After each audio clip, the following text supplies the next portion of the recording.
আমি মারা যাওয়ার পর আমাকে স্বর্গে পাঠানো হয়েছে আর এখানে মাত্র আমার 4 দিন হয়েছে। আর এখানে এসে তো আমি খুবই খুশি, আমাকে তো কিছুই করতে হয় না। আর আমার বেস্ট ফ্রেন্ড সে তো মরে গিয়ে নরকে গেছে, যা পাপ করেছিল।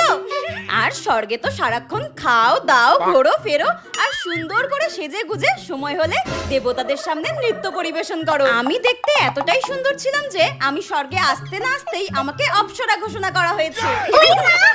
একদিন আমি স্বর্গে ঘোরাঘুরি করছিলাম আর হঠাৎই আমার মনটা খুব খারাপ লাগছিল যে আমি মারা গিয়েছি মাত্র 4 দিন হলো। আমার বোনটা নিশ্চয়ই আমার জন্য খুব কান্নাকাটি করছে, একবার দেখি উপর থেকে ও কি করছে। চিকেন রোলটা কি দারুণ।